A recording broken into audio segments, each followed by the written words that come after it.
Okay, सुप्रभात, शुभ मध्याह्न, शुभ संध्या, good morning, good afternoon, good evening.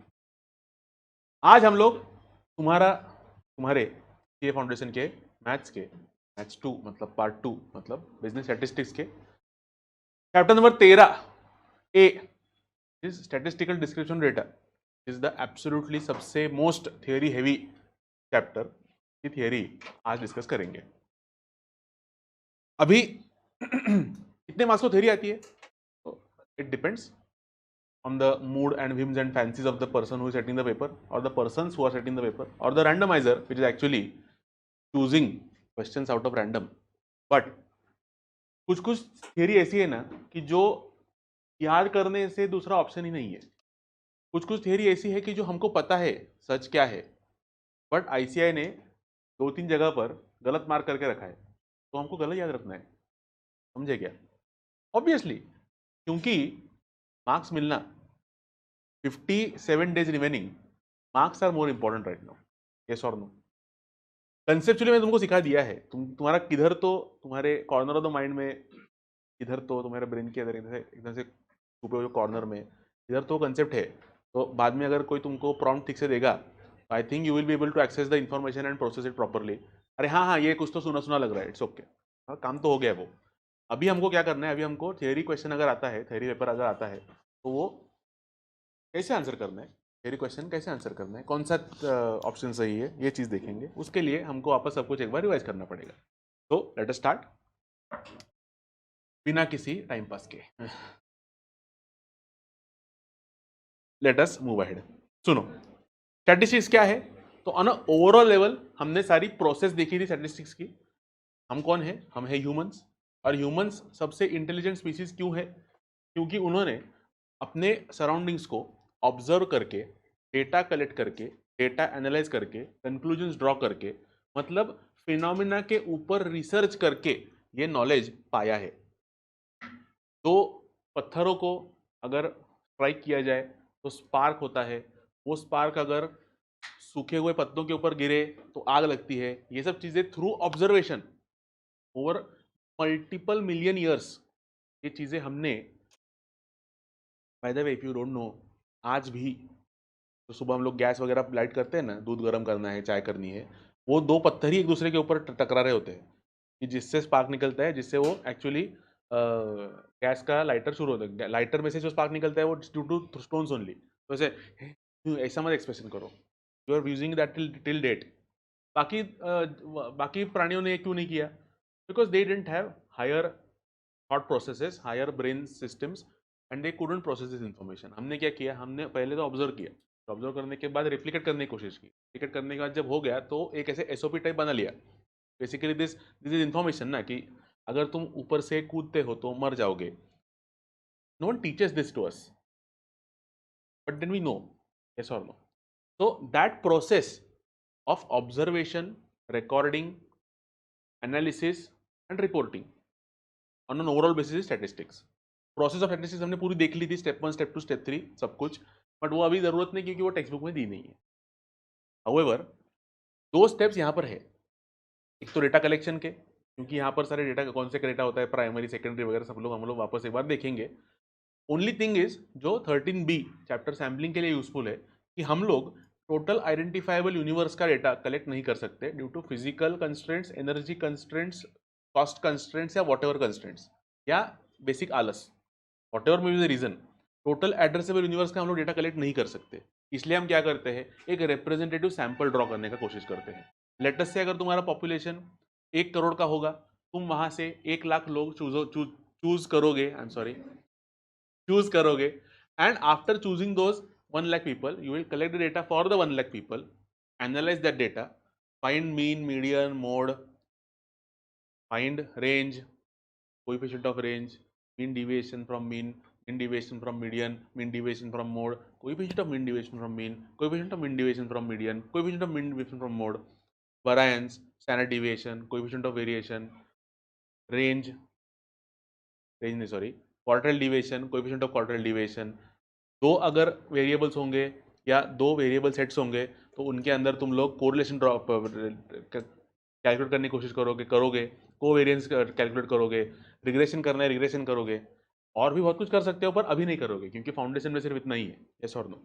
बस सैंपल के ऊपर सब कुछ हमने एनालिसिस करने के बाद हम ऐसा एस्टिमेट करेंगे कि since the sample is a representative sample, we can say the sample is representative sample, we can say that the population also will have characteristics which are nearby to this. Population characteristics को क्या बोलते हैं हम लोग? Parameter. Sample characteristics को बोलते हैं हम लोग statistic. Single sample mean sample proportion and sample standard deviation are called as statistic. No s in the at the end. And population का mean, population का proportion, population का standard deviation is called as a parameter. समझे? Sample का हम calculate करेंगे, उससे estimate करेंगे, but sample का जो कैलकुलेट किया है that is sort of a guideline for us ना, कि इसके ऊपर नीचे थोड़ा सा हो सकता है, and that is what estimation is, कि जो तुम्हारे सिलेबस में नहीं है, मंत्रास में इंक्लूडेड है, सिलेबस में नहीं है. ठीक है, हम लोग ये जो चैप्टर है 13A 13B ये एक साथ ही एक सेशन में ही करेंगे, क्योंकि वो it is sort of in this thing. मैं बीच में रिकॉर्डिंग ब्रेक करके ये नहीं करूंगा, इसलिए you will notice I am going to shift from SDD to sampling, sampling to SDD, SDD to sampling. ठीक है, इन अ कोहेसिव वे. तो अगर सिंगुलर बोले तो इट इज अगेन, और एक मीनिंग है उसका, it is a scientific method. ये जो हम लोग सब कर रहे हैं उस मेथड को सिंगुलर फॉर्म में स्टैटिस्टिक बोलते हैं, प्लूरल में डेटा को स्टैटिस्टिक्स बोलते हैं. Stats, what are the stats of this deal, what are the terms and conditions of this deal, ऐसा. तो प्लूरल अगर बोले तो डेटा है, सिंगुलर बोले तो ये पूरा प्रोसेस है. अंडरस्टूड? साइंस ऑफ काउंटिंग भी बोलते हैं उसको, साइंस ऑफ एवरेज भी बोलते हैं. It also means collecting, analysing and presenting data. Collection, analyse, present. ये इंस्टीट्यूट ने पूछना बंद कर दिया है and I am very happy for it.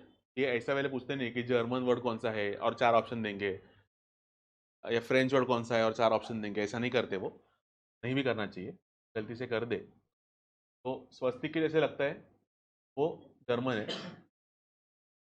जो अति फैंसी लग रहा है वो फ्रेंच है, सीख वॉट एवर.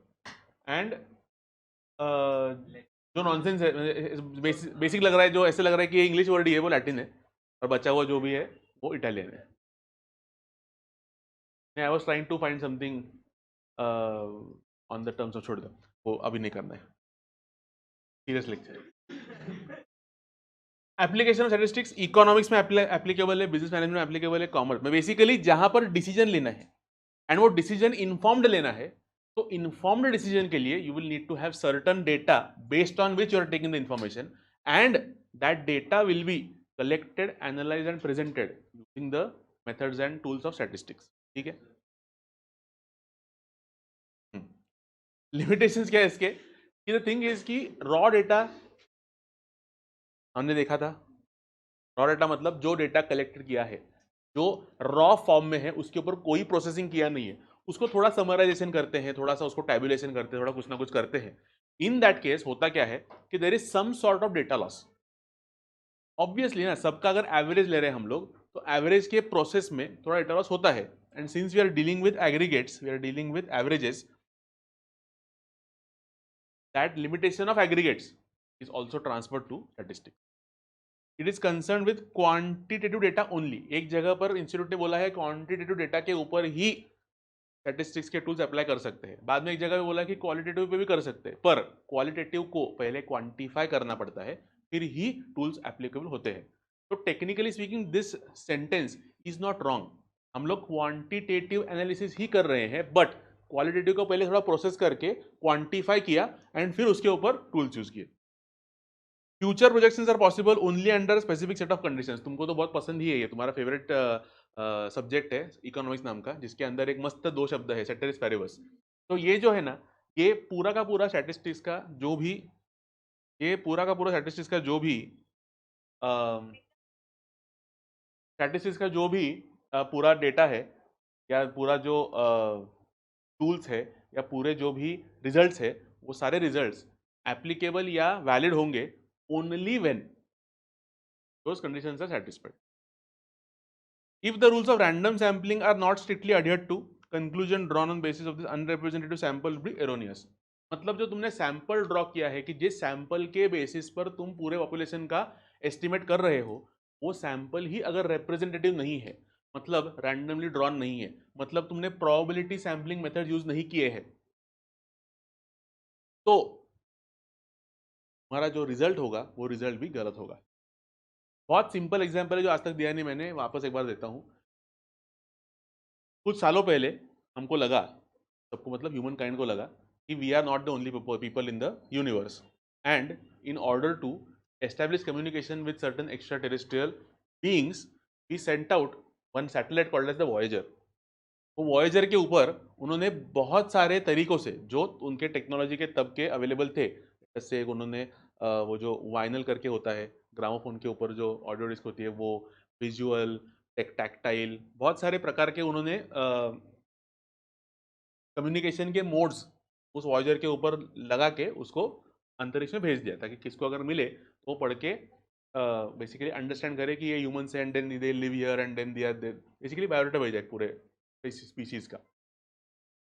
समझो उसके ऊपर अगर एक किसी लेटेस्ट से उस टाइम के जो भी प्रेसिडेंट थे या फिर आज के प्रेसिडेंट ट्रम्प का अगर उधर फोटो लगा के भेजा होता, तो प्रॉब्लम क्या होता कि the person who is looking at it, person मतलब जो भी बीइंग है आउटर गैलेक्सी के, वो बीइंग को ऐसे लगता है कि सारे ह्यूमंस ऐसे ही दिखते हैं। दो तीन उसके भाषण भी भेज दिए होते तो उनको लगता है सारे ह्यूमंस पागल है। यस और no, that is not a representative sample, right? One person, ठीक है, वो चुनकर आए हैं, leader of the free world बोलते हैं उनको, वो सब ठीक है, but they he doesn't represent actually, it he doesn't represent completely the population. Yes और नो? तो that is what this point is trying to say, कि अगर सैंपल जो ड्रॉ किया है वो रिप्रेजेंटेटिव नहीं होगा, तो उसके ऊपर से ड्रॉ किए हुए कंक्लूजन भी एरोनियस होंगे। Simple. Data, types of data on the basis of nature, photo मतलब ऑन द बेसिस ऑफ, बाद में मेरे को मैसेज करके पूछने का नहीं। क्वालिटेटिव दूसरा है क्या ये, क्वांटिटेटिव दूसरा, क्वालिटेटिव तीसरा, टाइम सीरीज, एंड चौथा ज्योग्राफिकल। क्वांटिटेटिव मतलब पहले से ही इनहेरेंटली अपने आप के नेचर में ही न्यूमेरिक फॉर्म में ही होता है। हाइट हो गया, वेट हो गया, फोन नंबर हो गया, रिस्ट साइज हो गया, नंबर ऑफ हेयर हो गया, आंखों का चश्मे का नंबर, जूतों का नंबर, एन थिंग्स जो ऑटोमेटिकली न्यूमेरिक फॉर्म में ही है, उन सबको हम बोलते हैं क्वांटिटेटिव डेटा। एग्जांपल दिया हुआ है। क्वालिटेटिव इज सच कि जो न्यूमेरिक फॉर्म में नेचुरली एस्टेब्लिश है, नेचुरली नेचुरली हम लोग डिपिक्ट या डिनोट नहीं करते, नेचुरली न्यूमेरिक फॉर्म में डिनोट नहीं करते, जैसे कि कलर, नेशनैलिटी, जेंडर, और क्या हो गया, patriotism, abstract concepts which are not measured in numbers, उनको फिर क्वांटिफाई करना पड़ेगा। क्वांटिफाई कैसे करेंगे? कुछ रैंडम सिस्टम्स हमको एस्टेब्लिश करने पड़ेंगे, जैसे एशियन पेंट्स ने नंबर के लिए वो कैटलॉग तैयार किया है। ये नंबर, ये colour, parrot green for example, उसका नाम कुछ तो हैशटैग ABCD 2345 ऐसा कुछ तो नंबर है, बट द थिंग इसकी database again is required for decoding. सिर्फ हम लोग ऐसे बोल नहीं सकते ना। अगर तुम ठीक से देखो, हमने डिस्कस किया था या नहीं किया था पता नहीं मुझे, आई थिंक क्लास में डिस्कस किया था। दो प्रकार के नॉमेनक्लेचर्स है, एक है RGB और एक है CMYK। RGB is red, green and blue. CMYK is cyan, magenta, something and K. भूल गया हूँ तीन, K का मैं नाम ही भूल गया हूँ मैं आगे वापस। These are how colors are encoded in the complete digital space। Computer के अंदर या किसी भी सिस्टम के अंदर कलर डिनोट कैसे करेंगे ना, सिस्टम को कलर समझता नहीं है, तो हम लोग क्या करते हैं, RGB मतलब तीन प्राइमरी रंग बना के रखे हैं, उन तीन प्राइमरी रंग के अंदर वो हम लोग उसका थोड़ा ये कम ये ज़्यादा, ये कम ये ज़्यादा, ऐसे परमुटेशन कॉम्बिनेशन थोड़े थोड़े चेंज करके अलग अलग रंग के शेड्स बने हैं। CMY के चार रंग होते हैं यहाँ पर। K is black, cyan is cyan, you know cyan, blue actually in a very layman language, cyan is blue, magenta is red, Y is yellow, K is black. That is quantification, मतलब abstract attributes को numeric form में लेके आना, quantification. Time series को बोलते हैं temporal data या chronological data. ये जो भी 2019 में लोकसभा के डिबेट दिखता था, आप क्रोनोलॉजी समझिए, उनको क्रोनोलॉजी तो पता होता ही है क्या है। क्रोनोलॉजिकल डेटा मतलब क्या कि फ्रॉम ओल्डेस्ट टू न्यूएस्ट, ऐसे टाइम के बेसिस पर कैटेगराइज किया हुआ डेटा। ज्योग्राफिकल डेटा को स्पेशियल डेटा भी बोलते हैं। स्पेशल मतलब स्पेशल नहीं, स्पेशियल, एरिया, स्पेस, स्पेस का स्पेशियल। ठीक है। अगर तुमने जिंदगी में कभी एक फिल्म थी ये अपने क्रिस्टोफर नोलन की, टेनेट नाम की, जहाँ पर आधे लोगों के लिए मतलब यू डिसाइड तुमको सीधा टाइम स्पेंड करना है या उल्टा टाइम स्पेंड करना है। Time is to flow in one direction only, for some people it was inverted. तो वो पूरा का पूरा जो उसका प्रेमिस है एंड जो पूरा का पूरा जो क्लाइमैक्स का सीन है, it's called as temporal pincer. मतलब आधी टीम आगे से जाती है, पूरा इवेंट खत्म होने के बाद जो भी डेटा उन्होंने कलेक्ट किया है वो दूसरी टीम को देती है और दूसरी टीम पीछे जाती है। That is called temporal pincer. Actually the thing is कि दोनों एक साथ ही होते हैं, कि आगे जाने वाले पीछे जाने वाले। ये आगे जाने वाले जो लोग हैं उनको जो पीछे आने वाले लोग हैं, ये इनके पास्ट में है, ये इनके फ्यूचर में है। छोड़ दो, टेम्पोरल का वो पॉइंट था। Not trying to explain Tenet here. It took me about 4 or 5 viewings to completely understand, and I still think I haven't understood. चलो क्वांटिफिकेशन, हाँ ठीक है, चलो ये ठीक है। मेल 5 फीमेल 10, फालतू joke. Data is either primary और सेकेंडरी डेटा। अगर जो रिसर्च होने वाला है उस रिसर्च के लिए पहली बार जिंदगी में पहली बार डेटा कलेक्ट हो रहा है, या तो वो रिसर्चर करे या उसने हायर किया हुआ बंदा करे या एन्यूमरेटर करे या वो गूगल फॉर्म से कलेक्ट करे या जो भी हो, जो भी हो, जो भी हो, that is going to be called as a primary data. यही डेटा, फॉर एग्जाम्पल, तुम लोगों का सबका एज का डेटा मैंने कलेक्ट किया एंड देन अगले साल क्षितिज सर को हर ही एज के डेटा के ऊपर कुछ रिसर्च करना है, उन्होंने तुमको वापस व्हाट्सएप करके तुम्हारे एज का डेटा कलेक्ट किया, तो मेरे लिए भी ये प्राइमरी हो गया, उनके लिए भी प्राइमरी ही हो गया। वापस सेम डेटा भी कलेक्ट किया होगा तो भी दोनों के लिए प्राइमरी प्राइमरी ही है। मेरे पेपर पे या मेरे एनालिसिस के ऊपर, मतलब मेरे एनालिसिस के अंदर डेटा कलेक्शन का एक टेबल होगा, वो टेबल जैसे कि तैसे उठाया होगा तो उसे बोलेंगे सेकेंडरी डेटा। जो रिसर्च कर रहा है उसने वो इंफॉर्मेशन कलेक्ट पहली बार की नहीं है या करवाई नहीं है तो उसे बोलते हैं सेकेंडरी डेटा। अंडरस्टूड? ये फिर मैंने ये करके रखा है कलेक्शन ऑफ प्राइमरी डेटा के मल्टीपल थिंग्स। जो ग्रीन है वो सबसे बेस्ट है, जो रेड है वो सबसे वर्स्ट है, एंड जो ब्लू है वो मैं टाइप के मेथड्स है। इंटरव्यू मेथड में 3 है, personal, indirect and telephone. Observation method करके एक है, क्वेश्चनर मेथड है जिसके अंदर होता है enumerator, field and meld. Personal interview मतलब क्या कि जो तुम्हारा रिस्पोंडेंट है उस रिस्पोंडेंट के सामने जाके बैठो, तुम्हारे जो क्वेश्चन है वो तुम सामने लेके जा गए होंगे। Podcast for example is a very simple example of personal interview, क्योंकि क्वेश्चंस डिसाइडेड है, क्वेश्चंस ये पूछने हैं। एक्चुअली उसके आंसर्स के ऊपर थोड़ा सा डायरेक्शन हो सकता है, बट ओरिजिनली जो 5 पॉइंट्स मैंने पूछने थे मुझे, वो 5 पॉइंट्स में पूछ के ही रहूंगा। Personal interview is something which the current prime minister has not given since 2014। जो पॉलिटिकल फॉलो करते हैं उनके लिए सॉर्ट ऑफ जोक था। इनडायरेक्ट मतलब क्या? इनडायरेक्ट मतलब कि जिससे डेटा लेना है उससे वो डेटा नहीं लेने का, ऐसे बंदे से लेने का जिसको फर्स्ट हैंड एक्सपीरियंस है या फर्स्ट हैंड इंफॉर्मेशन है। एग्जाम्पल दिए थे हमने पर्सनल इंटरव्यू के, कौन से? नेचुरल डिजास्टर एंड इनडायरेक्ट के रेलवे एक्सीडेंट। ये क्यों दिया है? क्योंकि रेलवे एक्सीडेंट में जिनसे तुमको एक्चुअली डेटा कलेक्ट करना है कि तुम मरे हो या नहीं, वो मर गए हैं। Precisely, I know it's not logical. मेरा लॉजिक में क्या बोल रहा हूँ, आईसीआई ने क्या लॉजिक लगाया होगा, इस लाइक कि अगर रेलवे एक्सीडेंट हुआ है और अगर कितने लोग मरे हैं या लोग मरे हैं या नहीं चेक करना है, तो जो एक्चुअली मरे हैं उनसे तो पूछ नहीं सकते कि भाई तुम मरा है क्या भाई। तो इसलिए क्या होगा इसलिए the person who is first on the scene, fire fighters हो गए, पुलिस हो गई, ऑफिसर्स हो गए, ये सब लोग, उनसे हम लोग इन्फॉर्मेशन कलेक्ट करेंगे, उसको बोलेंगे इनडायरेक्ट इंटरव्यू। टेलीफोन मतलब क्या? हेलो मालिक, थोड़ी गलती हो गई है। क्यों? क्योंकि तूने टेलीफोनिक इंटरव्यू करने को डिसीजन लिया। That is the main mistake you have done.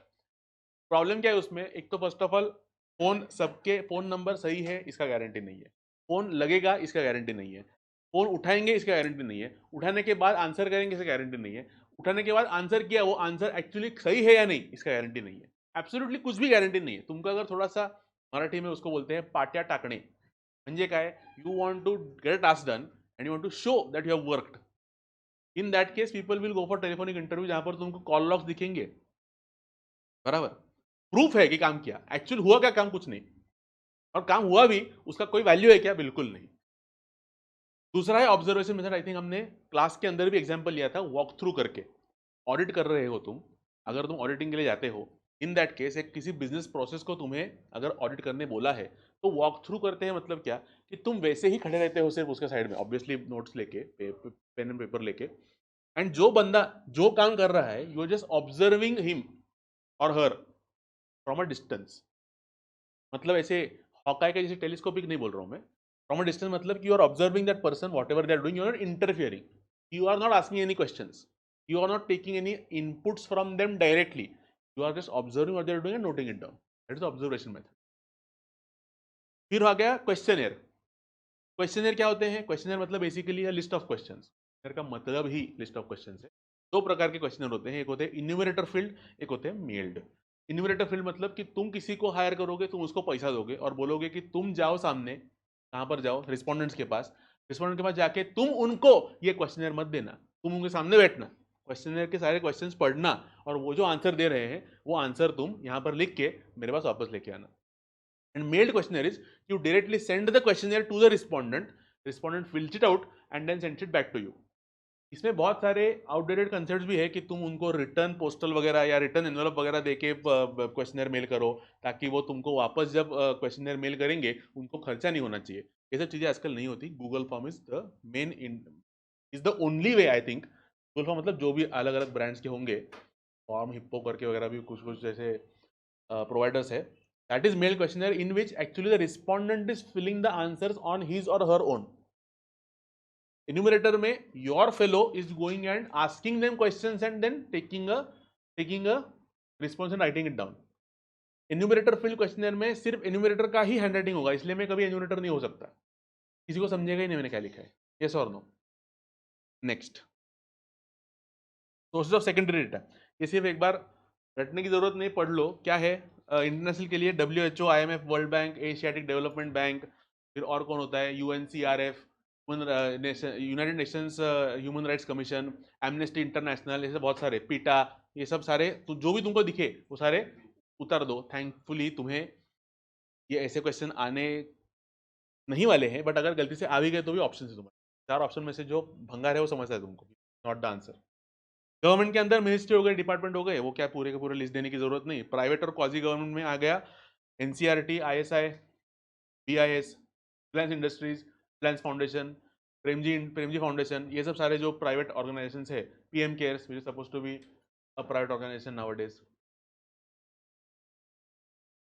Unpublished मतलब कि ऐसा कुछ देखो, पब्लिश किया होगा तो तुम उसका साइटेशन देके तुम सेकेंडरी डेटा कलेक्ट कर सकते हो. Please wake up. अनपब्लिश्ड होगा तो obviously you need to know the author, कि मेरा एक दोस्त है जिसने कुछ रिसर्च किया था पर वो एक्चुअली कुछ कारणों की वजह से पब्लिश नहीं हो पाया, तो मैंने एट्रीब्यूशन दे के उसके उसके सारे के सारे डेटा उठा लिए. Please sit down. Then please stand up on this bench. Don't stand up on the bench. Then we talk about scrutiny of data. You have to check for accuracy and consistency. मतलब अगर data के एक section में, अगर data के एक section में as लिखा है और वही डेटा अगर सेंटीमीटर्स में दिख रहा है, there is no internal consistency. हाँ या ना, अरे यस और नो. अगर एक डेटा है, अब डेटा है, लेट अस से x variable, please don't sleep. X variable अगर एक डेटा है, वाई वेरिएबल एक डेटा है, ठीक है, वो दोनों न्यूमेरिक है, वो दोनों न्यूमेरिक है, फिर भी उनके टेस्टिंग के लिए काय स्क्वायर यूज कर रहे हैं. Chi square is for categorical. तो इंटरनल इनकंसिस्टेंसी है. वो अगर कैटेगोरिकल डेटा है और उसके लिए KPCC फाइंड किया है, वो भी. तो we need to have first of all identify each and every data set कि वो कौन सा टाइप का वेरिएबल है, या वो न्यूमेरिक है, या वो nominal, ordinal, interval, ratio level पर लग तुमने कहां तक उसको मेजर किया है, वो सब चीजें हमको पता होनी चाहिए. You have to understand that there is, when the enumerator is present, there is going to be some sort of human error. ये सारे के सारे जो कलेक्शन के पॉइंट्स हैं ना, उन सब में एरर हो सकता है। सबसे बढ़िया उदाहरण यही है कि सब कुछ मस्त चल रहा है, the person who is giving the data is correct, the person who is typing the data is correct, the person who is exporting data is correct, everything is correct, but wrong version of file was sent and that's why 1000 copies are now wasted. That human error can always happen.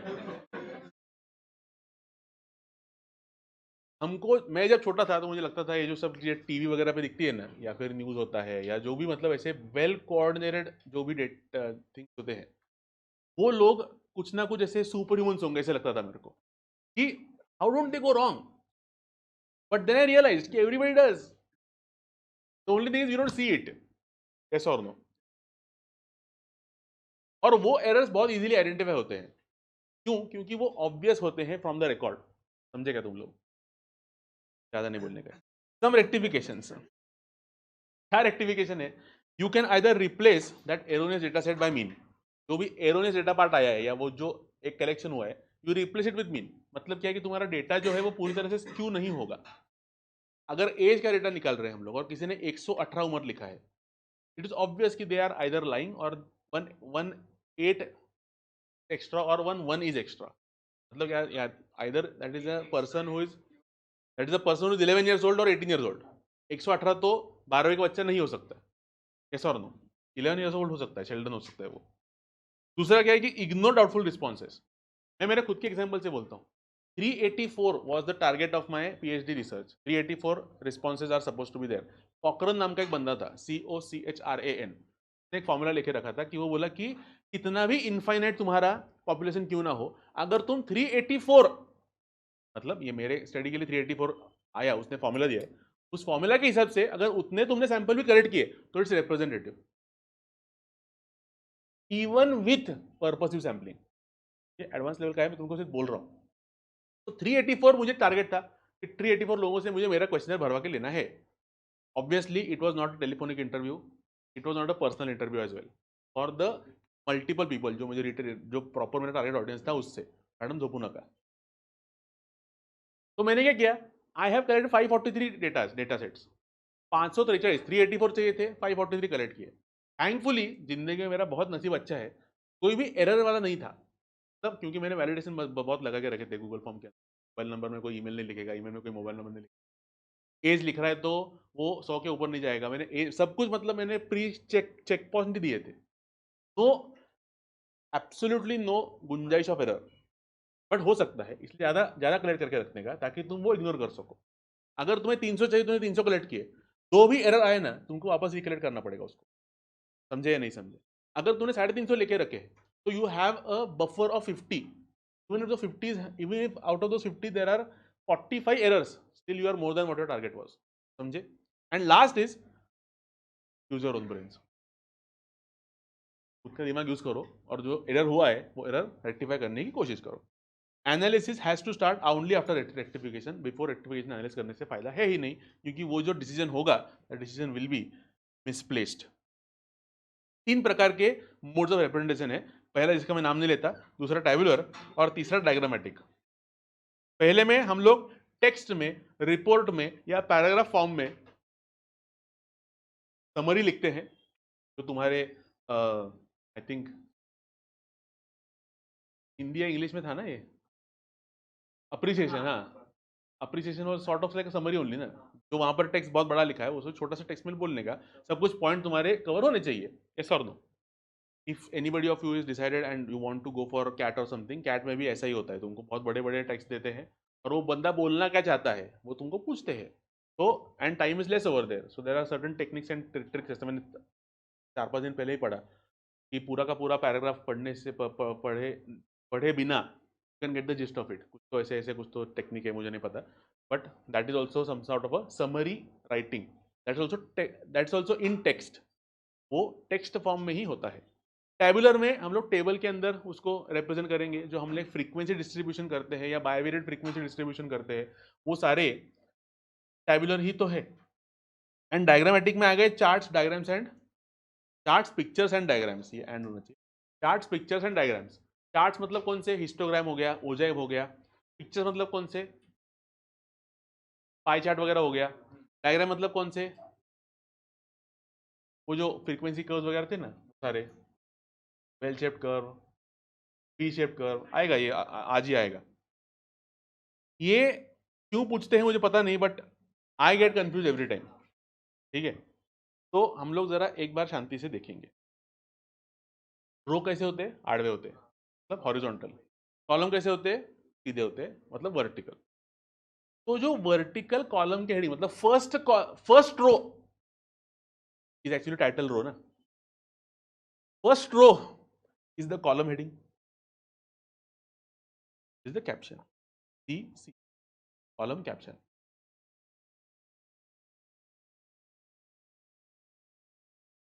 ऐसा हो, and जो रो heading है उसको stub बोलते हैं। TC याद रखो तो स्टब रो याद रह जाएगा, आई डोंट नो कैसे रहेगा। या फिर तुम अभी बूढ़े हो गए हो, मतलब 1 साल बूढ़े हो गए हो ओरिजिनल से, तुम सीनियर बने हो तो senior मतलब एसआर, एसआर मतलब स्टब, स्टब मतलब रो, ऐसा भी तुम सोच सकते हो अगर से कैरेक्टर चांगलं होतं। And you have title over here and head note over here. समझे क्या ये चीजें? सब and caption is the actually most confusing part, ऐसा लोगों ने बोला है। एंड बाकी छोड़ा, बाकी जो नीचे का होता है ना उसको बॉडी बोलते हैं।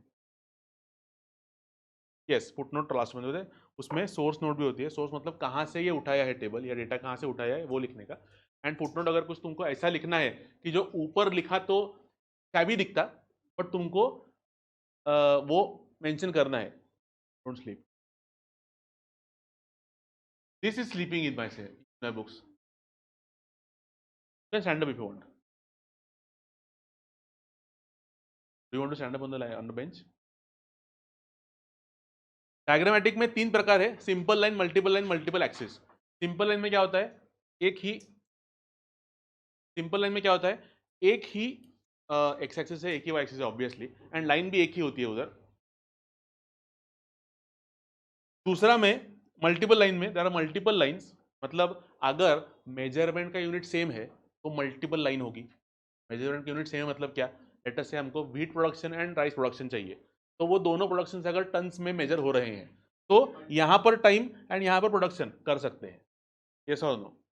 मल्टीपल अगर यूनिट्स होंगे, मतलब फॉर एग्जांपल यहां पर इंचेस है एंड यहां पर टन्स है, तो हम सेम एक्सिस के ऊपर नहीं ले सकते, तो उसके लिए हम लोग मल्टीपल एक्सिस तैयार करेंगे, दूसरा एक एक्सिस तैयार करेंगे parallel to x axis. And obviously rain can not be measured in tons, मतलब I assume you know that. तो we will say this is x and y, and for this this is x and y. समझे? Let us move ahead. Bar diagram दो प्रकार के होते हैं, horizontal and vertical. Multiple भी होते हैं, डिवाइडेड भी होते हैं, परसेंटेज भी होते हैं, मतलब horizontal multiple, horizontal divided, horizontal percentage, vertical multiple, vertical divided, vertical percentage. मतलब इसलिए वो ऐसा करने की कोशिश की है। We have to compare, if you want to compare then bar diagram is easy, if you want to compare bar diagram is easy, want to compare a series and relation to total, then divided या percentage are more easy. ये जो multiple है ना ये यहाँ पर है, ये परसेंटेज डिवाइडेड है ना ये यहाँ पर है। हॉरिजॉन्टल वर्टिकल बहुत ही मतलब सिंपल है, ये सिंपल है मतलब सिंगल वाले, ये मल्टीपल है, ये डिवाइडेड परसेंटेज है, ये स्टैक्ड है। डिवाइडेड या परसेंटेज जो है वो अगर तुम देखो सबके साइजेस सेम है, एक जगह पर ही खत्म हो रहा है, क्यों? क्योंकि वो परसेंटेज में है, सब चीजें 100% ही होती है, उसके ऊपर नहीं जा सकती। एंड जो स्टैक्ड है ना वो एक्चुअली 100 नहीं है, वो सिर्फ नंबर में टोटल आता है, actual numbers. For example if there are wheat, rice and jowar, तो ये हो गया व्हीट, ये हो गया राइस, ये हो गया जवार, उसके एक्चुअल जो केजीज या टन्स प्रोड्यूस हुए हैं वो एज इट इज हम लोग उसके ऊपर स्टैक करते जाएंगे, ताकि हमको टोटल तो दिखे। टोटल प्रोडक्शन हम लोग कंपेयर कर सकते हैं, इंडिविजुअली नहीं कंपेयर कर सकते क्योंकि परसेंटेज नहीं पता। समझे क्या? समझे क्या? आपको खड़े रहना है। Then we have a pie diagram. Pie diagram के बहुत सारे क्वेश्चंस आए हुए हैं, हर बार सेंट्रल एंगल्स के डिफरेंस ही आते हैं और उसका आंसर 92 ही होता है। Please don't be under the assumption कि 92 ही आंसर है, क्योंकि तुम ऐसे ही ओवर कॉन्फिडेंस के अंदर 92 लिख लोगे। हे बघ हे अजून बेसिकली क्या करना है, frequency of that class upon total frequency into 360 degrees. ये क्या है रे, ये वाह, वेरी गुड, बिल्कुल गलत। रिलेटिव फ्रीक्वेंसी होती है वो।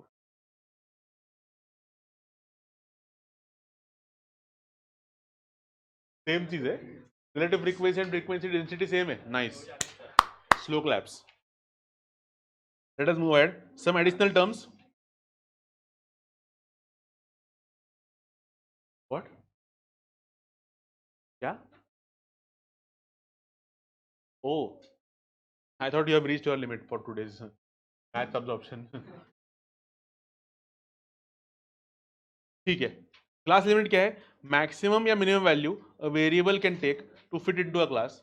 इंक्लूसिव के लिए अलग है, एक्सक्लूसिव के लिए अलग है, हाँ या ना? इंक्लूसिव के लिए, इंक्लूसिव के लिए class limit and class boundary are same. Sorry, inclusive के लिए class limit class boundary are different, exclusive के लिए class limit class boundary are same. ये मैंने रेक्टिफाई किया है।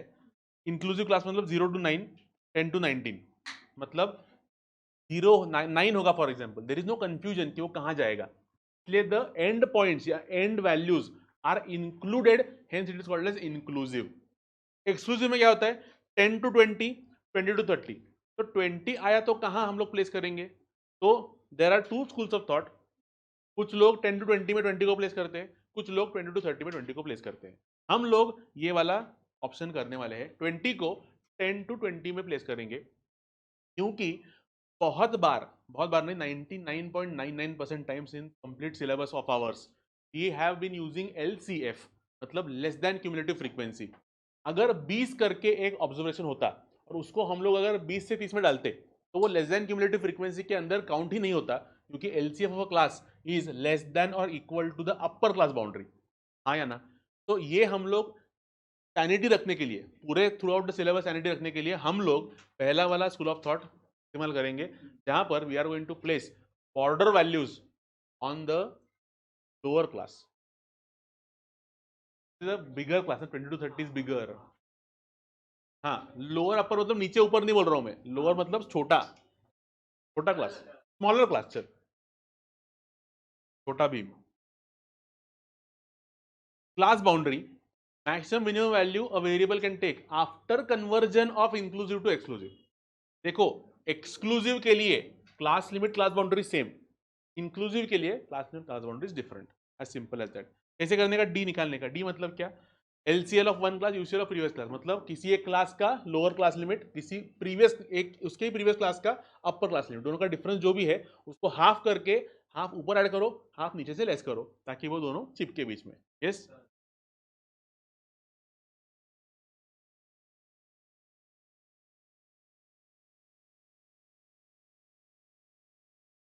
okay, so midpoint is also called as mid value or also called as class mark, and that is basically the midpoint of the class। मतलब मतलब LCL plus UCL upon 2 या LCB upon UCB upon 2। Kindly do not LCL plus UCB मत करो, उतना तो दिमाग use करो please. Class width क्या है? क्लास विड्थ मतलब क्लास कितना बड़ा है, and in that case you are going to just use UCB and LCB, या फिर you can use UCL minus LCL plus D। Plus D करना मत भूलना, ये फालतू क्वेश्चन होते हैं, फालतू, जहां पर तुमको इंक्लूसिव क्लास दिया जाता है और तुम्हें क्लास विड्थ पूछते हैं। तुम क्या करते हो? 0 to 9, 9 minus 0 9, 9 is an option which is the wrong answer. +1 करना है हमें, 0 to 9, 10 to 19 वगैरह कर रहे होंगे तो +1 करना है।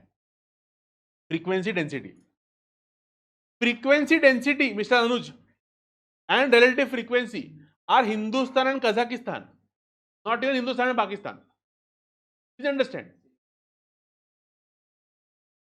काय? हाँ, प्रिसाइजली, म्हणून त्याने मुद्दाम सांगितलं ना। What is it? It is the frequency of class upon class width. It is only useful when classes are not equal. अगर क्लासेस अनइक्वल होंगे तो हिस्टोग्राम ड्रॉ करने के लिए अलग जगह पर थ्योरी लिखा हुआ है, अगर क्लासेस अनइक्वल होंगे तो हिस्टोग्राम ड्रॉ करने के लिए हम लोग फ्रीक्वेंसी डेंसिटी यूज करते हैं। क्यों करते हैं मुझे अब तक समझा नहीं है, जब समझेगा तुमको बोल, क्यों करते हैं ऐसे पूछेंगे नहीं, करते हैं उतना पता है। Relative frequency useful for drawing pie charts, frequency of class upon total frequency into 100, and अगर मतलब परसेंटेज हो तो इंटू 100, परसेंटेज नहीं हो तो डेसिमल्स के अंदर तुम लिख सकते हो। ये रिलेटिव फ्रीक्वेंसी तुमको वापस कहाँ दिखेगी? तुमको दिखेगी ये चैप्टर नंबर 15 प्रोबेबिलिटी के अंदर, जहां पर we had something called as relative frequency approach to probability.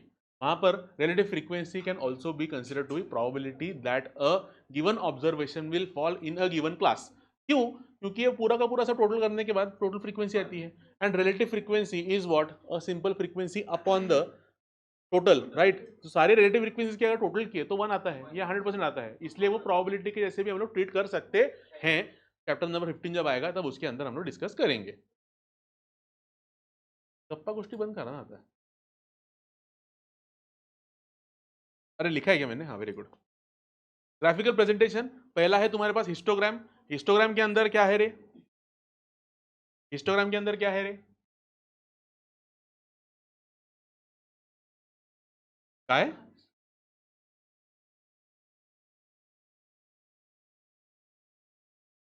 Histogram नहीं है, वो हिस्टोग्राम ही है। तो वहां पर क्या करते हैं हम लोग? जो हम लोग यहाँ पर रेक्टेंगल्स ड्रॉ करने वाले हैं, रेक्टेंगल्स में, हेलो, रेक्टेंगल्स में, हेलो, रेक्टेंगल्स में breadth is going to be class width, length is going to be class frequency.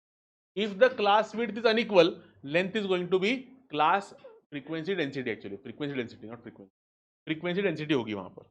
Graphical method two point mode ये तुम्हारे पास नहीं है, तो क्या करेंगे? जो मैक्सिमम जो तुम्हारा ये है, the class which has the maximum frequency, उसके इस पॉइंट से, रेडी लिखता हूं, उसके इस पॉइंट से नेक्स्ट क्लास के इस पॉइंट तक, हाँ तू ही बोला था ना, और इसके एंड पॉइंट से इस एंड पॉइंट तक दो लाइन ड्रॉ करेंगे।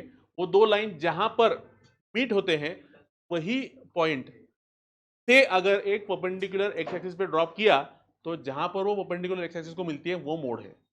This is the mode, this is not the mode.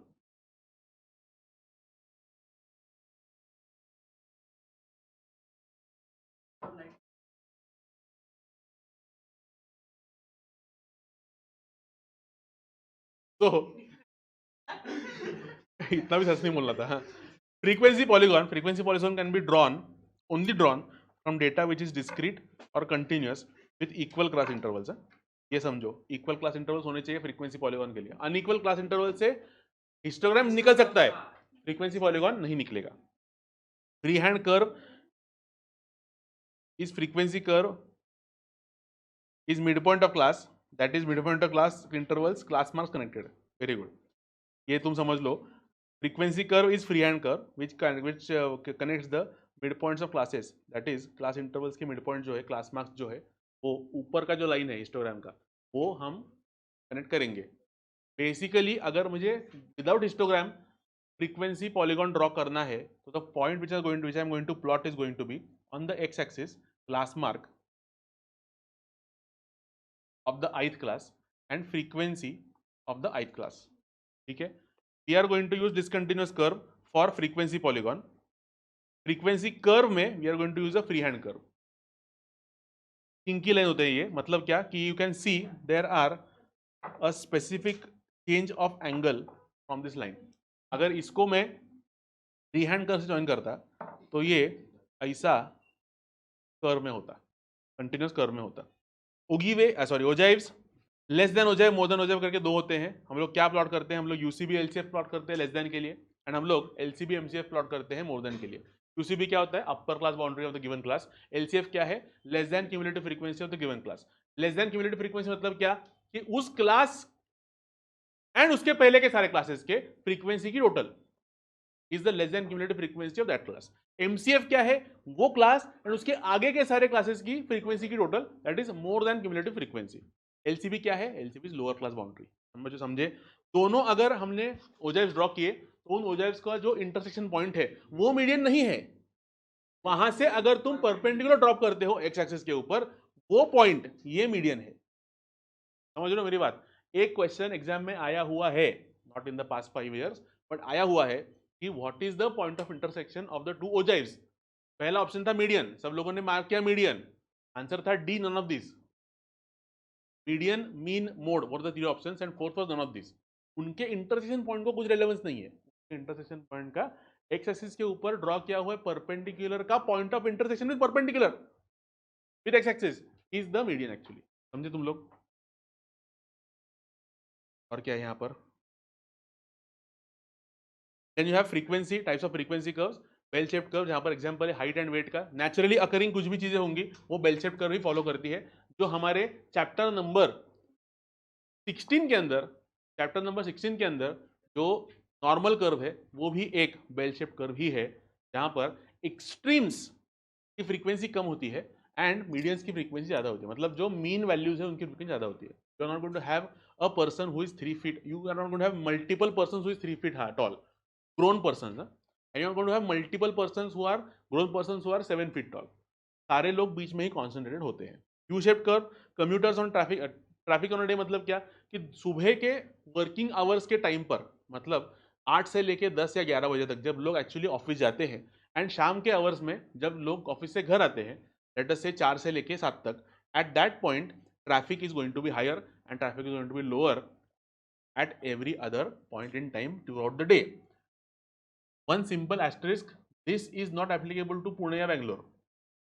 यहां पर जिंदगी में ट्रैफिक होती ही है, जिंदगी हो ना हो, छुट्टी हो ना हो, कुछ भी हो ना हो, ट्रैफिक तो होने ही वाला है, तो वो छोड़ो दो। हाँ, जे शेप्ड कर्व ये ऐसा होता है एंड मिक्स्ड कर्व मतलब कुछ भी होता है। समझे? Any questions here? No? Will just immediately continue on to sampling. आता है ना, जे शेप्ड कर्व में पॉपुलेशन आता है, जे शेप्ड रिकवरी भी आती है, वी शेप रिकवरी आती है।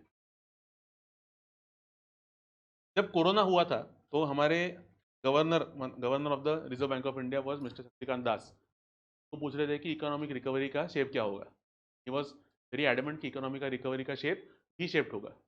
जे शेप्ड कैसे होता है? जे शेप्ड इज लिटरली, मैं नोट में लिखता हूँ, जे शेप्ड इज एक्चुअली ऐसा नीचे जाके थोड़ा सा प्रोलॉन्ग्ड रिडक्शन देख के फिर आराम से ऊपर आ रहा है ना।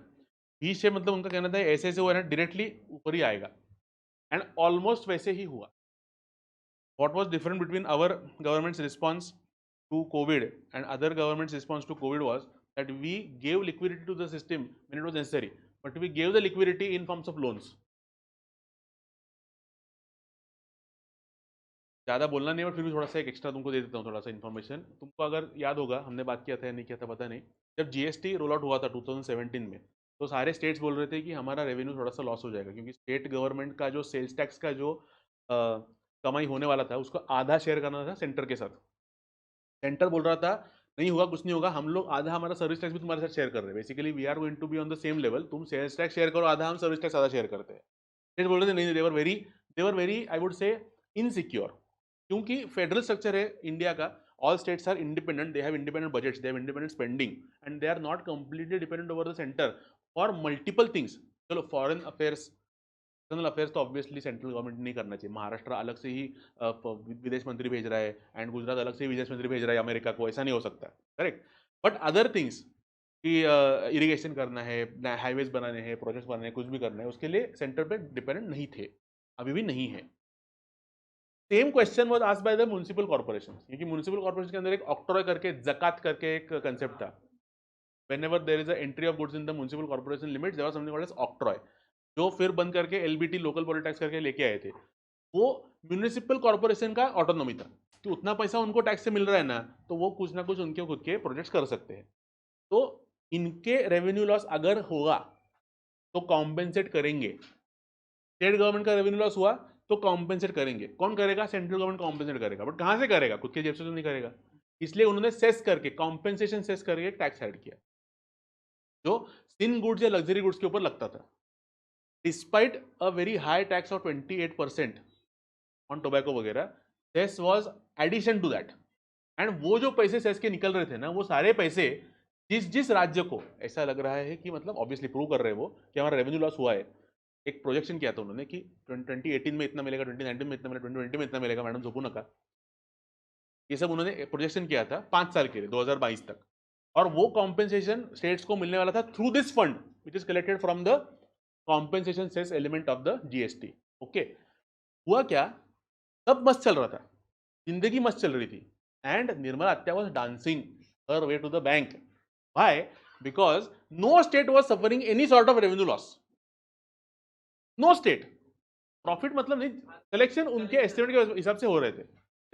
देन केम कोरोना महामारी. कोरोना महामारी के टाइम पे कोरोना के लॉकडाउन की वजह से बिजनेसेस ही बंद हो गए. एटलीस्ट फॉर 23-25 डेज जो लॉकडाउन था पहला वाला, उसमें एक्चुअली बिजनेस बंद थे. एक्चुअल बिजनेस जब बंद थे तो उन्होंने सेल्स भी नहीं किए, परचेस भी नहीं किए, कुछ नहीं किया. Economic activity came to a standstill. And उसके ऊपर लगने वाला जीएसटी भी ऑब्वियसली चार्ज नहीं हुआ ना. अगर कुछ बेचूंगा ही नहीं तो क्या मैं जीएसटी कलेक्ट करके गवर्नमेंट को भेजूंगा. That was the first year when actually states suffered a revenue loss. It was not due to GST, it was due to economic downturn.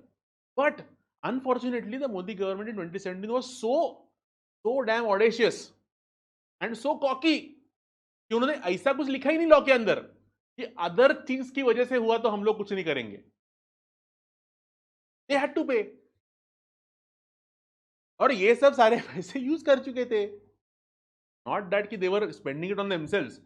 But the thing is कि Government of India को जो cess मिल रहा था उसके अंदर से जो सारे स्टेट्स को जो भी कॉम्बिनेशन देना था, it was not physically proven for them to give at that time. So they क्या उन्होंने क्या किया, फिर वो बोले आरबीआई हेलो टक टक land to states.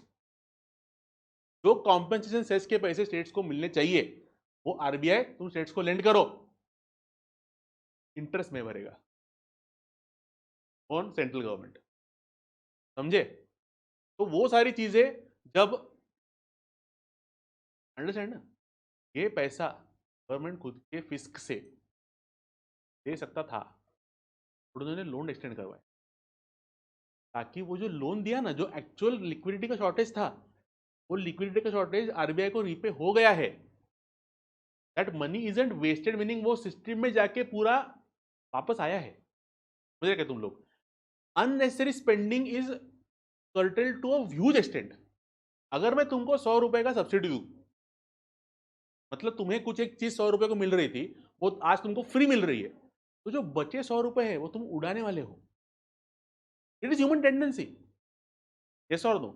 But if I give you the same benefit of 100 rupees, but in a loan, I give you loan, I offer to pay interest. वो 100 रुपए तुम कंस्ट्रक्टिवली ही स्पेंड करोगे. समझ रहे हो मेरी बात? तो वैसा ही स्टेट्स के लिए, वैसा ही सेंट्रल गवर्नमेंट ने एमएसएमई के लिए भी किया. एक मस्त स्कीम है CGTMSE करके. CGTMSE, it is going on till date. 6 साल हो गए. इतनी सक्सेसफुल स्कीम है. क्या किया गवर्नमेंट? बोली कि छोटे बिजनेस को लोन चाहिए, तुम बैंक में जाओ, तुम बैंक में जाओ, तुम लोन लो. बैंक बोली अरे छोटा बिजनेस है, डिफॉल्ट के चांसेस है. गवर्नमेंट बोली 75% श्योरिटी मैं दूंगा. In case of default 75% of the principal outstanding will be paid by the government. समझ रहे तुम लोग? Not even government, credit guarantee trust for micro and small and medium enterprises. ये एक ट्रस्ट है जिसको गवर्नमेंट ने कैपिटल देके रखा है कि अगर डिफॉल्ट हुआ तो तुम करो. जस्ट लाइक इंश्योरेंस ना, सब लोग कहां डिफॉल्ट करने वाले हैं, बट सबको डर्ट चीप प्राइस पे लोन मिले, वो अपना कैपेसिटी बिल्ड कर पाए. वो कैपेसिटी बिल्ड कर पाए इसलिए मार्केट में प्रोडक्ट आए. मार्केट में प्रोडक्ट आए इसलिए लोग वो खरीद सके. वो लोग खरीद सके प्रोडक्ट इसलिए वो जीडीपी बढ़ा. इकोनॉमिक साइकिल को ऐसे लात मार के चालू किया वापस. Without spending money through credit. ठीक है, इसलिए रूपी डिवैल्यूएशन नहीं हुआ, हमारे फिस्कल डेफिसिट में प्रॉब्लम नहीं आया, कुछ नहीं आया. ये मैं बहुत तुमको बेसिक लेवल पे समझाया. प्लीज डिस्क्लेमर, अगर कोई ये वीडियो देख रहा है बोल रहे हो सर ये तो एक ऐसा नहीं था, ये एक्चुअली ऐसा ऐसा था according to the section number whatever. मैं अज्यूम कर रहा हूँ कि तुम फाउंडेशन के बच्चे हो, इसलिए मैं तुमको सिर्फ एक ओवरव्यू दे रहा हूँ कि ऐसा ऐसा हुआ है. निटी-ग्रिटी में जाएंगे हम लोग. मैं जो बोला है वो गलत तो डेफिनेटली नहीं बोला है, थोड़ा सा मैंने उसको सिनेमेटाइज करने की कोशिश की है. अस्वीकरण. इस फिल्म के सारे पात्र काल्पनिक थे. Let us go to sampling now. ये लिखने की जरूरत नहीं है, ये बोलने की जरूरत नहीं है. You have to collect data, but it is a lot of data. It's economically and time wise not feasible to collect everything. So क्या करने का, sample survey is the answer. Test testing, selecting suitable sample, studying sample, getting sample observations, find the sample characteristic, जिसको हम बोलते हैं statistic, जैसे कि mean, proportion, SD etcetera. Then estimate the population characteristic which is called as the parameter. Yes और no. Basic principles क्या है, ये 4 प्रिंसिपल्स है.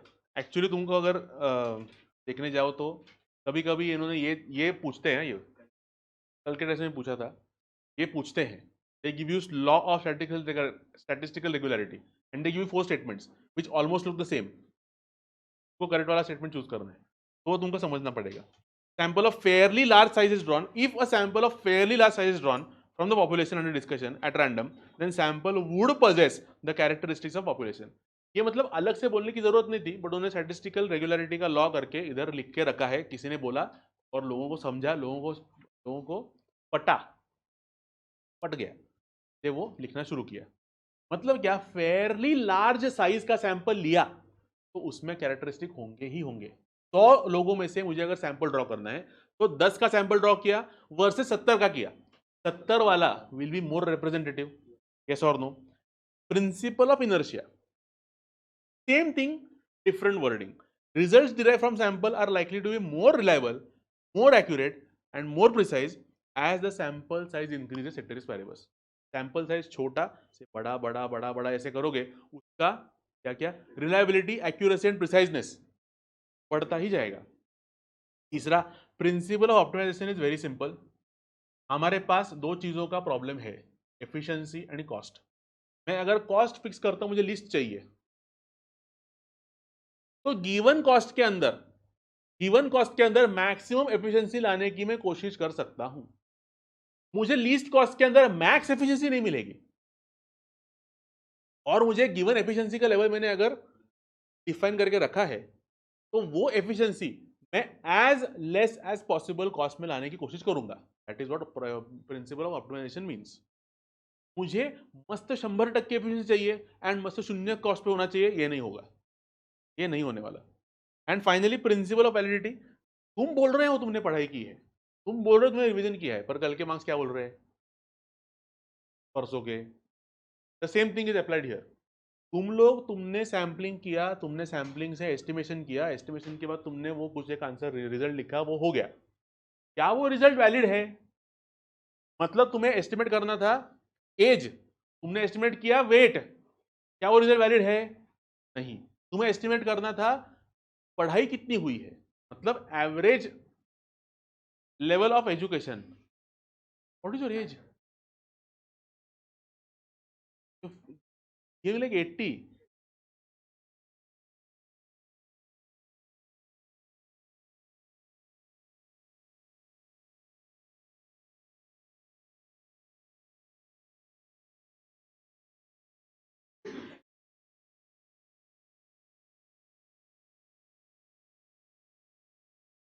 तो जो रिजल्ट है वो वैलिड है या नहीं, ये पहले चेक करना है. यस और नो. वो रिजल्ट वैलिड हो तो वो वैलिड रिजल्ट स्टैटिस्टिकली रेलेवेंट है या नहीं, ये भी चेक करना है. वो चेक के लिए टेस्ट होते हैं. वो टेस्ट पास होने चाहिए, मतलब टेस्टेबल होना चाहिए. तुमने जो भी आंसर दिया है या तुमने जो भी रिजल्ट दिया है, वो रिजल्ट टेस्टेबल होना चाहिए. उनका सिर्फ उतना ही मानना है, कहना है. टेस्टेबल होना चाहिए मतलब वो टेस्ट पास हो जाए या फेल हो जाए वो नहीं पता, वो फेल भी हो सकती है. यस और नो. खुद का एग्जांपल देता हूँ.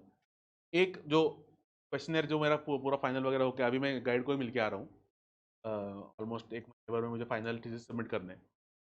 तो जो क्वेश्चनर दिया था वो क्वेश्चनर एक्चुअली वैलिड है या नहीं, इसलिए एक क्रॉनबैक अल्फा करके there is a simple statistic to be measured. Cronbach alpha, ठीक है. उसमें किधर तो एच है, मेरे को याद नहीं आ रहा, इसलिए मैं सिर्फ बोल रहा हूँ. आई am not spelling it out.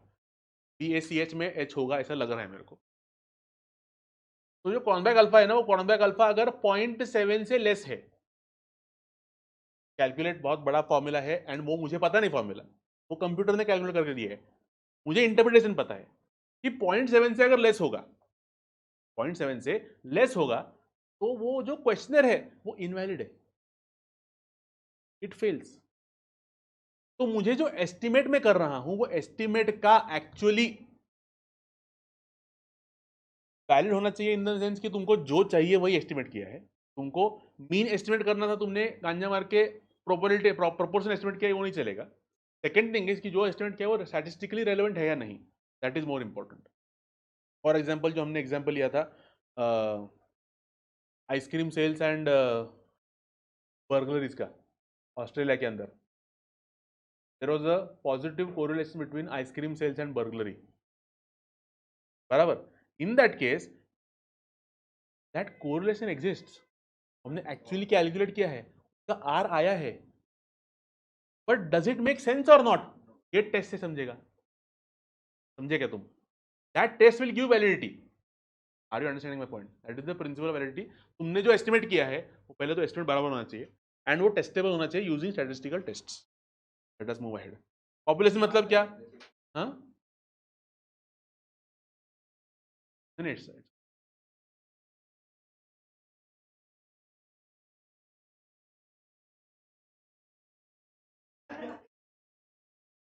Terms, population क्या है रे?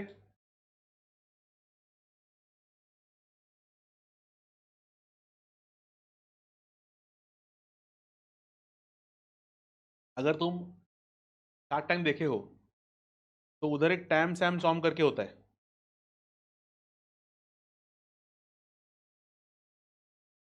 Total addressable market, serviceable addressable market and SOM को फुल फॉर्म में भूल गया हूं, छोड़ दो, वो अभी हमें सिलेबस में नहीं है। माय पॉइंट इज, टेक्निकली देखो, I am running education institute, तो my target audience is students, नहीं स्टूडेंट्स, यस और no, but can I reach a student? क्या मैं मेरी एकेडमी का एडवर्टीजमेंट युगांडा में कर सकता हूं क्या? नहीं कर सकता हूं, बट उसका कुछ वैलिडिटी है क्या? नहीं ना।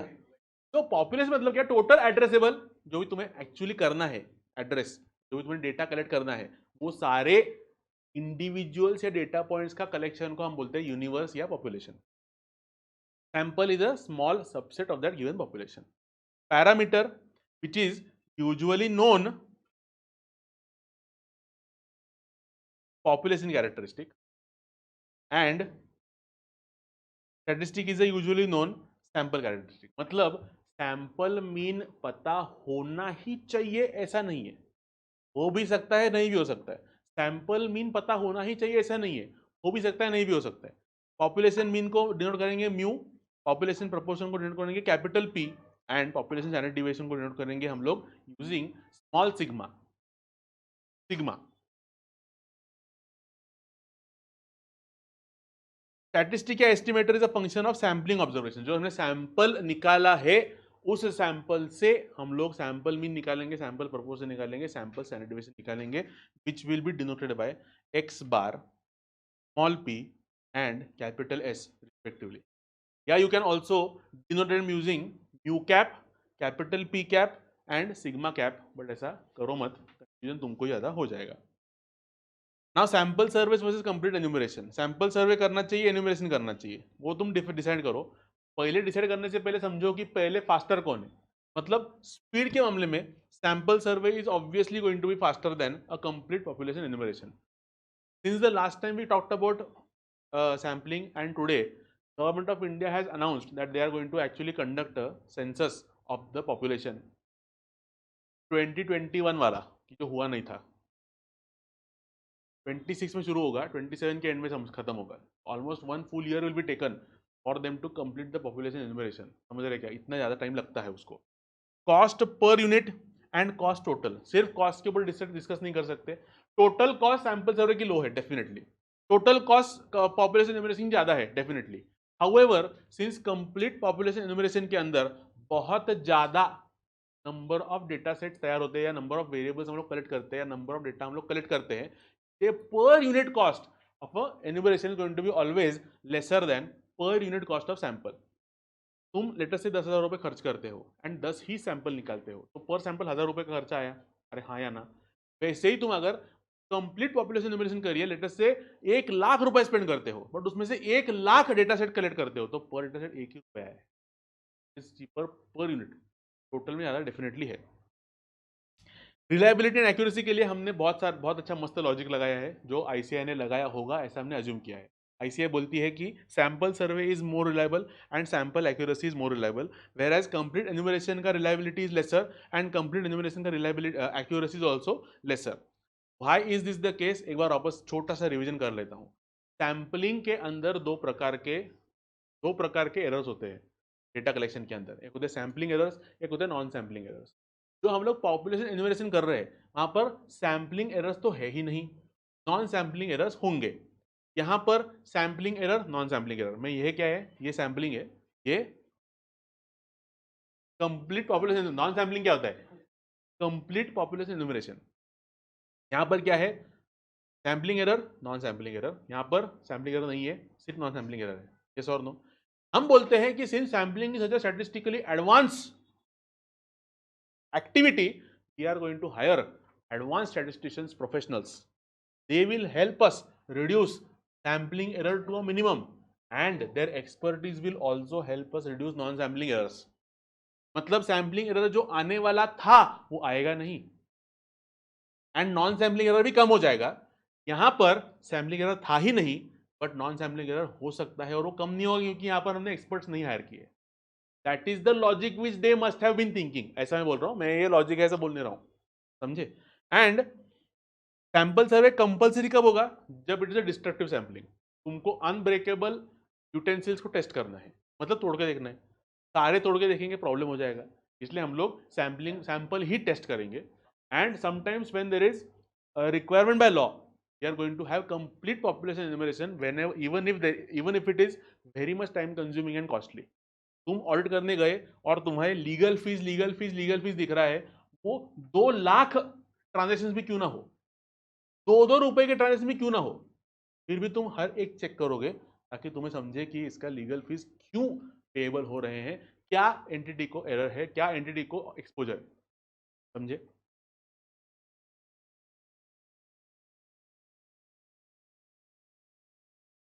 That was not part of your syllabus, वो मेरा एक्स्ट्रा था। वो ऑडिटर्स वगैरह वो अगले साल आएगा तुमको 315।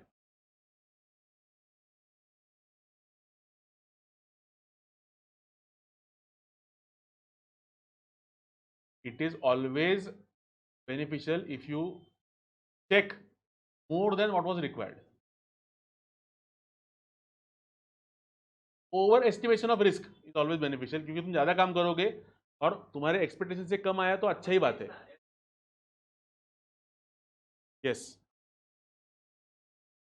Late us move ahead.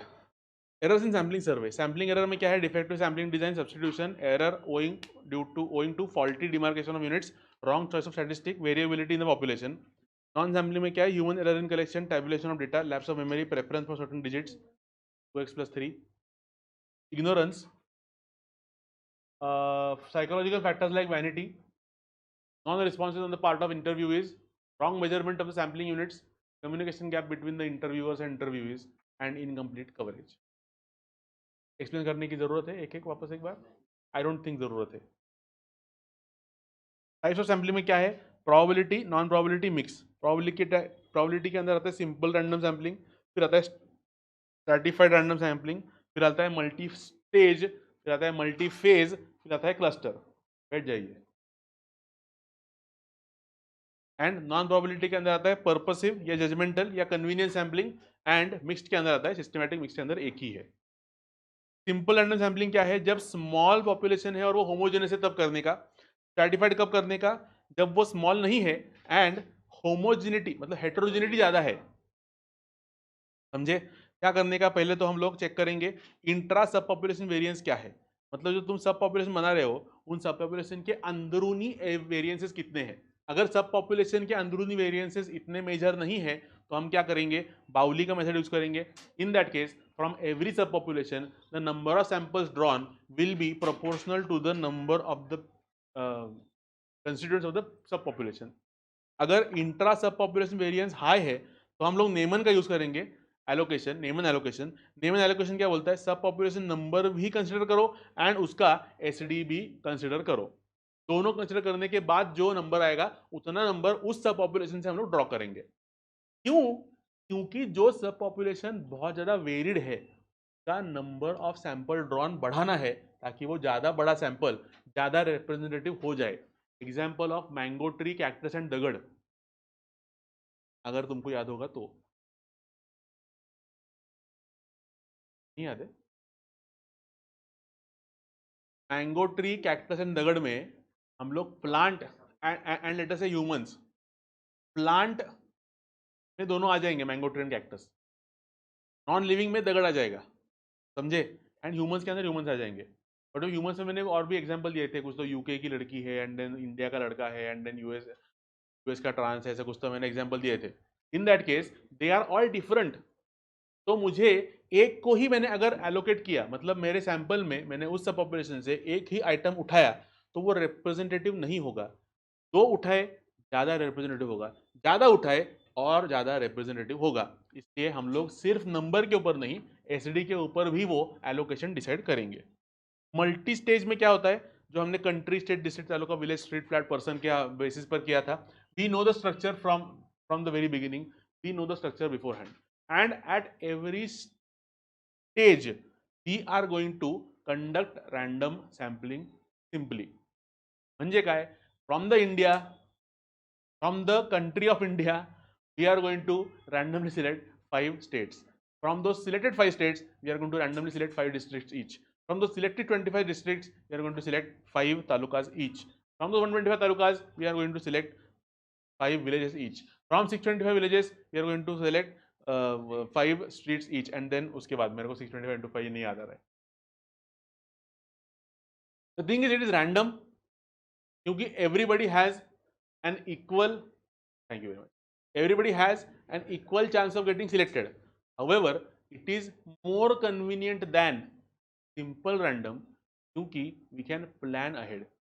जब मैं पहले स्टेज पर कंट्री में से 5 स्टेट सिलेक्ट करता हूं, मुझे पता है कि बाकी 31 स्टेट्स में किसी को नहीं भेजना है. I know who to call. उन 5 स्टेट्स में से वापस जब मैं 25-25 डिस्ट्रिक्ट क्रिएट करता हूं, तो काउंटलेस नंबर ऑफ डिस्ट्रिक्ट्स मैंने एक्सक्लूड कर चुका हूं. तो मुझे किससे बात करनी है? सिर्फ 25 जिलाधिकारी से बात करनी है पूरे इंडिया में. समझे क्या तुम लोग? ज्यादा प्लानिंग अच्छे से कर सकते हैं हम लोग. रैंडम सैम्पलिंग करना, सिंपल रैंडम सैम्पलिंग करना सुनने में कितना भी आसान या अच्छा लगे, एक्चुअली इंप्लीमेंटेशन के अंदर वो बहुत डिफिकल्ट हो सकता है. ये मल्टी स्टेज या stratified is usually more preferred. Multi phase क्या होता है? मल्टीपल फेजेस में हम लोग करते हैं. पहले से स्ट्रक्चर पता नहीं है, पहली बार कलेक्ट करने का, देखने का, अच्छा हुआ है, कंटिन्यू, बुरा हुआ है, करेक्टिव एक्शन लेके वापस करने का. At every phase you can change. The most flexible method is multi phase. समझे? The most non flexible method is simple random sampling. में चेंज कुछ नहीं कर सकते.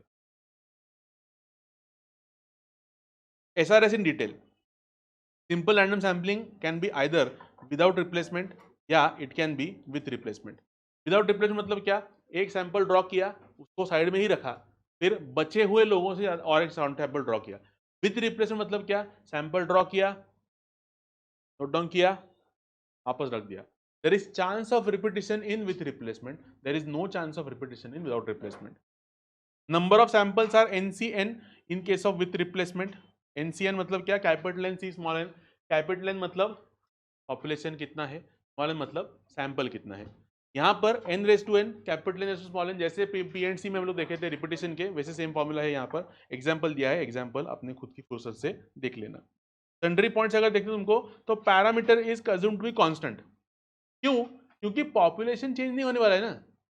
मेरा टोटल एड्रेसेबल पॉपुलेशन में 11वीं के बच्चों का अगर एनालिसिस कर रहा हूं, तो 11वीं के बच्चे सारे के सारे पूरी दुनिया के अंदर चेंज नहीं होने वाले. अचानक 11वीं के बच्चे प्रकट नहीं होते हैं, आसमान से टपकते नहीं है. कैसा हो नो? बच्चों का कर रहा हूं, न्यू बॉर्न्स तो ठीक है. Every minute multiple thousand newborns are getting added in the population. Yes or no? So the thing is, population parameter is going to be constant. तो उसको अज्यूम करते हैं कांस्टेंट. क्यों? क्योंकि वो चेंज नहीं होता है. Sample statistic is variable. भाई ये सैंपल लिया, ये सैंपल लिया, ये सैंपल लिया, अनुज ये सैंपल लिया, हर एक सैंपल का सैंपल भी अलग होने वाला है. हर एक सैंपल का सैंपल प्रोपोर्शन अलग होने वाला है. हर एक सैंपल का सैंपल स्टैंडर्ड डिविएशन अलग होने वाला है. Therefore we consider statistic to be a variable. Probability distribution of statistic is sampling distribution. वो सारे के सारे सैंपल्स जब मैं ड्रॉ करता हूं, उन सारे सैंपल्स के इंटरनल सैंपल मीन्स देखता हूं, और उन सैंपल मीन्स के अगर मैं फ्रीक्वेंसी डिस्ट्रीब्यूशन ड्रॉ करता हूं और फ्रीक्वेंसी डिस्ट्रीब्यूशन का रिलेटिव फ्रीक्वेंसी निकालता हूं, जो एक्चुअली प्रोबेबिलिटी डिस्ट्रीब्यूशन है, इसे ही हम सैम्पलिंग डिस्ट्रीब्यूशन कहते हैं।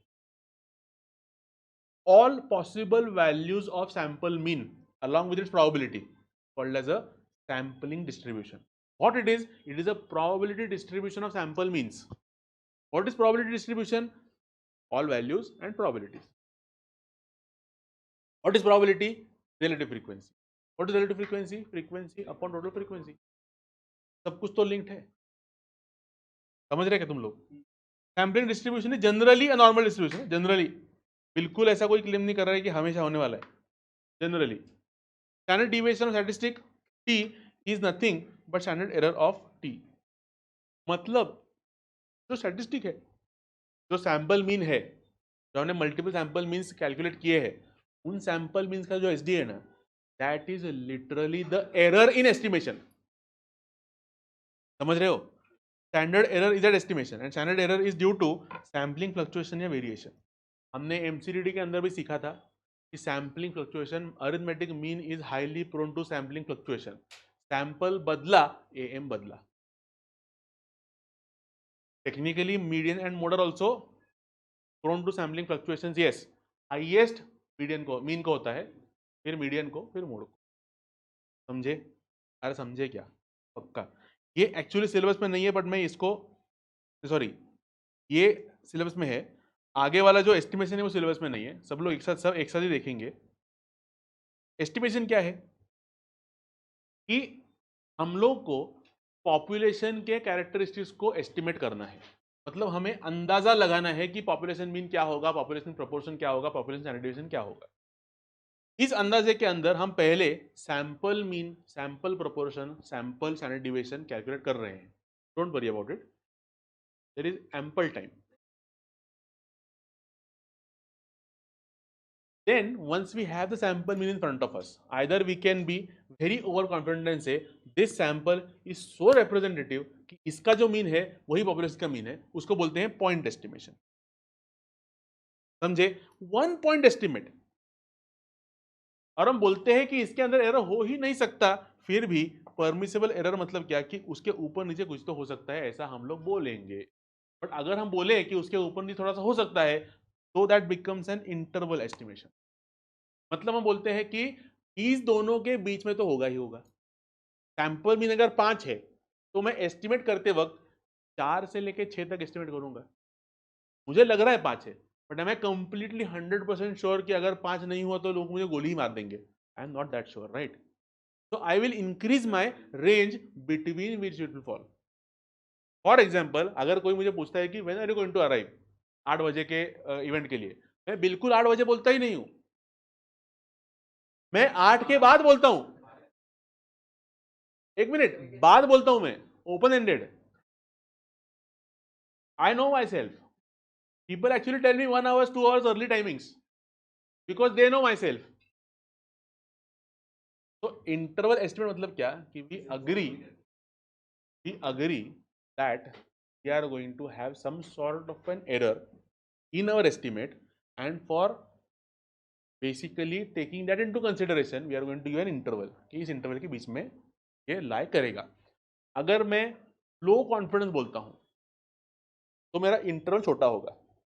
जैसा जैसा मुझे कॉन्फिडेंस बढ़ना चाहिए वैसा वैसा इंटरवल बढ़ेगा। क्यों? क्योंकि when I am saying 50% chance, I am basically giving myself 50% chance to go wrong. तो मैं छोटा इंटरवल दिया तो I will go wrong 50% times, I am okay. जब मैं 95% कॉन्फिडेंस इंटरवल बोलता हूं, I only have a permission to go wrong 5% of times, तो I will make a bigger estimate ताकि 95% ऑफ टाइम्स तो अंदर बराबर आ जाए। हाँ या ना? 99 मतलब येट बिगर, 99.9 मतलब येट बिगर, 99.9 मतलब येट बिगर। ऐसे इंटरवल बढ़ते ही जाएंगे। कितने बढ़ेंगे? +4 sigma -4 sigma. Chapter number theoretical distribution normal का। अगर नॉर्मल डिस्ट्रीब्यूशन अज्यूम कर रहे हैं हम, तो प्लस और माइनस 4 सिग्मा के अंदर कितना परसेंटेज आता है? 99.996%, 4%।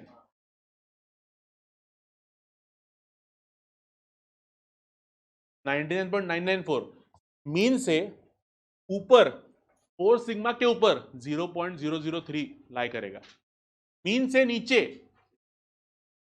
4 सिग्मा के नीचे 0.003 लाई करेगा, इसलिए बीच में 99.994 लाई करेगा। यहां पर 0.003, यहां पर 0.003, यहां इसको बोलते हैं हम लोग टू टेल्ड एक्सक्लूजन। सब दिया है देख, ये तेरा स्टैटिस्टिक है, ये तेरा स्टैटिस्टिक है, मतलब ये तेरा सैंपल मीन है। उस सैंपल मीन के ऊपर एरर चलेगा, नीचे एरर चलेगा। इसे बोलते हैं अपर कॉन्फिडेंस लेवल, इसे बोलते हैं लोअर कॉन्फिडेंस लेवल। इस पूरी चीज को बोलते हैं confidence interval. Are you understanding my point? Next let us say what is the level of confidence. मतलब क्या? इज द परसेंटेज और probability of times that theta, मतलब parameter, lies in the interval confidence. Level of confidence मतलब like करेगा उस interval के अंदर। 5% मतलब 95% कॉन्फिडेंस इंटरवल होगा, तो 5% को क्या बोलते हैं हम लोग? Level of significance. मतलब क्या कि देखो, तुम एक दिन पे घर पे जब हो तो तुम जल्दी उठे, मॉर्निंग वॉक करके आए, एक्सरसाइज किया, खाना खाया, पूजा की, पढ़ाई की, सब कुछ किया वैसे जो आदर्श लड़के ने या लड़की ने करना चाहिए, तो कोई तुमको कुछ बोलेगा क्या? बिल्कुल नहीं।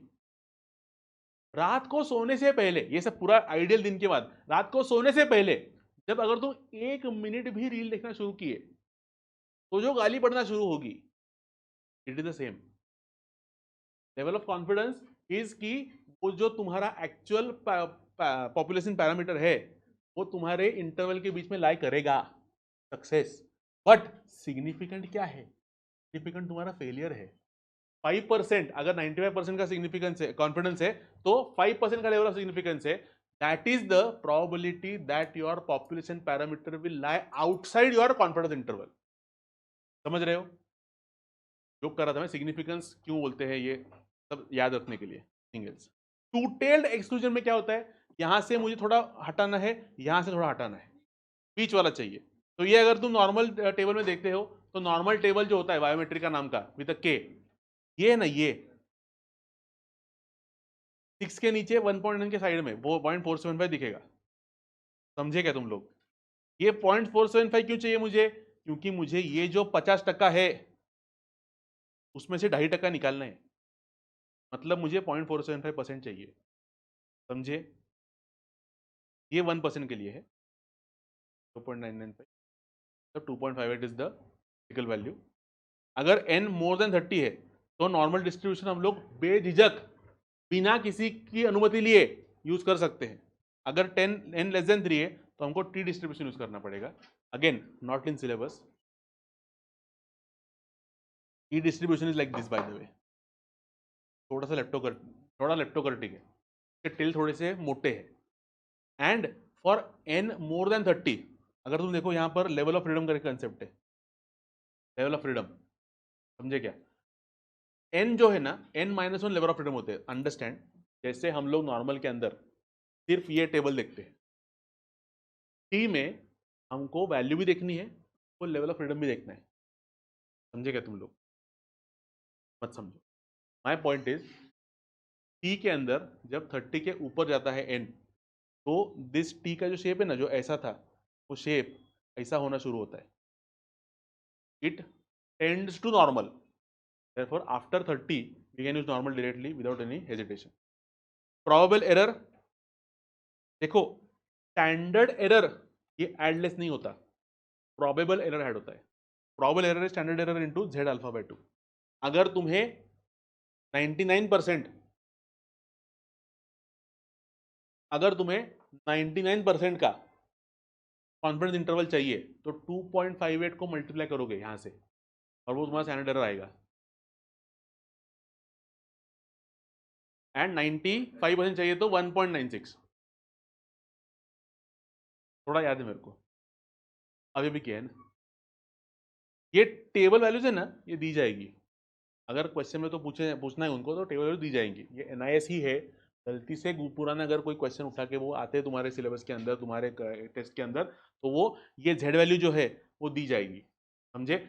Obviously 1%, 5%, to tailed, one tailed का नहीं दी जाएगी, क्योंकि वो थियोरेटिकल डिस्ट्रीब्यूशन के अंदर परसेंटेज पॉइंट्स करके कंसेप्ट में तुमने याद रखना है, ऐसा वो उनका एक्सपेक्टेशन है।